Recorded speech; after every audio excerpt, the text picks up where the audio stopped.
Hi friends, welcome back to my channel. இன்றைக்கி நம்ம வீடியோவில் ரொம்பவுமே சூப்பரான டேஸ்ட்டான ரசம் சாதம் எப்படி செய்யுதுன்னு பார்க்க போகிறோம். ரசம் சாதம் வந்து கொஞ்சம் குலைவாக இருந்தால் தான் எப்பயுமே ரொம்பவுமே நல்லாயிருக்கும்.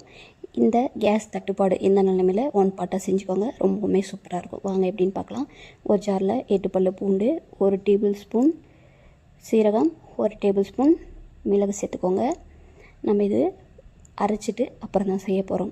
இதில் காரத்துக்காக வந்து காரத்தில் பாதி அளவுக்கு பச்சை மிளகாய் எடுத்துருக்கேன். நான் 2 பச்சை மிளகாயை உடச்சிட்டு சேர்த்துக்கிறேன். அப்புறம் ஃப்ளேவருக்காக வந்து ஒரு 4-5 கருவேப்பிலை இலை சேர்த்துக்கலாம். அப்புறம் வர கொத்தமல்லி 1 டேபிள் ஸ்பூன் போல் சேர்த்துக்கோங்க. அப்புறம் ஒரு 4-5 வெந்தயம் போல் சேர்த்துட்டு இதை மிக்சியில் கொரப்பாக அரைச்சி எடுத்துக்கலாம். அப்புறம் இதுலேயே வந்து 2 பழுத்த தக்காளியை எடுத்து அதையுமே கட் பண்ணி சேர்த்துட்டு பேஸ்ட்டாக அரைச்சி எடுத்துக்க போகிறோம். ரொம்பவுமே சூப்பராக இருக்கும், ட்ரை பண்ணி பாருங்கள். இப்போது அரைச்சி எடுத்துட்டோம். இப்போ நம்ம தாளிச்சிக்க போகிறோம். குக்கரில் கொஞ்சமாக எண்ணெய் விட்டுக்கோங்க. நான் கடலை எண்ணெய் கொஞ்சம், தேங்காய் எண்ணெய் கொஞ்சம் கலந்து எடுத்துருக்கேன். நீங்கள் ஒரே எண்ணெயை எடுத்துக்கலாம். தாளிக்கிறதுக்கு கடுகு போட்டு நல்லா பொரிஞ்ச உடனே கருவேப்பிலை இலைகளை சேர்த்துக்கோங்க. கருவேப்பிலை இலையும் நல்லா பொரிஞ்சு வரட்டும். இந்த டைமில் கையில் லைட்டாக பட்டுடுச்சு. சமையல் இதெல்லாம் சகஜம் தானே. அடுத்து உங்கள் காரத்தில் பாதி அளவுக்கு வரமிளகாயை உடச்சி சேர்த்துக்கலாம். நான் 4 வரமிளகாய் உடச்சி சேர்த்துருந்தேன். இது எல்லாத்தையும் நல்லா கலந்து விட்டுட்டு பெருங்காயம் கொஞ்சமாக சேர்த்துக்க போகிறோம். ஒரு 1/4 டேபிள் ஸ்பூன் போல் சேர்த்துக்கோங்க. அப்புறம் நம்ம பொரிக்கிறதுக்கு வந்து ஒரு 7-8 வெந்தயம் சேர்த்துக்கிறோம். இது வந்து ஃப்ளேவர் ரொம்பவுமே நல்லாயிருக்கும்.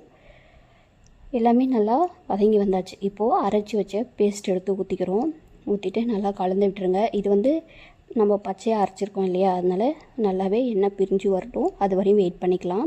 நான் இன்றைக்கி அரிசி வந்து எவ்வளோ எடுத்துருக்கணும், அதில் கொஞ்சமாக ஒரு 2 டேபிள் ஸ்பூன் போல் துவரம்பருப்பு எடுத்து ஊற வச்சுருந்தேன். இப்போ அந்த மசாலாவில் கொஞ்சமாக உப்பு, கொஞ்சமாக மஞ்சள் தூள் சேர்த்து அதையும் நல்லா கலந்து விட்டுக்கலாம். இது சேர்க்கும் போது சீக்கிரமாகவே வெந்து வரும். அதுக்காக தான் நான் அரிசியும் பருப்பும் வந்து அரை மணி நேரத்துக்கு முன்னாடியே ஊற வச்சுட்டேன். இப்போ பாருங்கள், லைட்டாக இதில் எண்ணெய் பிரிஞ்சு வருது. இப்போ நான் வந்து புளி தண்ணி ஊற்றிக்க போகிறேன். நான் ஒரு லெமன் சைஸ் புளி அளவுக்கு ஊற வச்சு எடுத்துருந்தேன். அதில் 2 கிளாஸ் அளவுக்கு எனக்கு புளி தண்ணி கிடச்சிது. அதை ஊற்றிட்டு இப்போது புளி தண்ணி வந்து நல்லா கொதிக்கணும். அப்போ அந்த பச்சை வாசலம் போகிற அளவுக்கு நல்லாவே கொதிக்க வச்சுக்கலாம். பாருங்கள், பார்க்கும்போது ஏதோ காரக்குழம்பு மாதிரி தெரியுது. இப்போ பாருங்கள், நல்லா புளி தண்ணி வந்து நல்லா கொதிச்சாச்சு. இப்போது நான் பேலன்ஸ் இருக்க தண்ணி ஊற்றிக்கிறேன். அதாவது 1 கிளாஸ் அரிசிக்கு 2.5 கிளாஸ் அளவுக்கு தண்ணி ஊற்றிக்கோங்க, கரெக்டாக இருக்கும். பாருங்கள், அரிசி வந்து அரை மணி நேரம் முன்னாடி ஊற வச்சுட்டேன். இப்போது புளி தண்ணி ஊற்றி எக்ஸ்ட்ரா தண்ணி ஊற்றி நல்லாவே கொதிச்சாச்சு. இந்த டைமில் நம்ம அரிசி சேர்த்துக்க போகிறோம். அரிசி சேர்த்துட்டு நல்லா கலந்து விட்டுருங்க.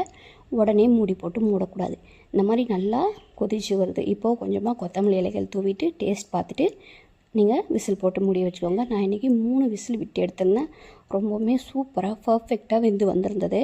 எப்படி இருக்குன்னு பாருங்கள். இப்போ நம்ம ஒரு கை வச்சு நல்லா கிளறி விட்டுக்கலாம். ஒரு சிலர் இப்படியே சாப்பிட்டா பிடிக்கும், ஒரு சிலருக்கு நல்லா குலைவாக சாப்பிட்டா தான் பிடிக்கும். எங்களுக்கு இந்தளவு இருந்தால் போதும். உங்களுக்கு இன்னும் தண்ணியாக வேணும் அப்படின்னா சுடு தண்ணி காய வச்சு ஊற்றி நல்லா கலந்துக்கோங்க, அதுவுமே நல்லாயிருக்கும். பட் எங்கள் வீட்டில் இப்படி தான் சாப்பிடுவாங்க. இந்த மாதிரி சாப்பிடுங்க, ரொம்பவுமே நல்லாயிருக்கும். ஒரு அப்பளம் மட்டும் வச்சு சாப்பிடுங்க, ரொம்பவுமே சூப்பராக இருக்கும். அவ்வளோதான். இதே மாதிரி செஞ்சு பார்த்துட்டு எப்படி இருக்குன்னு கமெண்ட் பண்ணுங்கள். நம்ம சேனல் பிடிச்சிருந்தா சப்ஸ்கிரைப் பண்ணுங்கள்.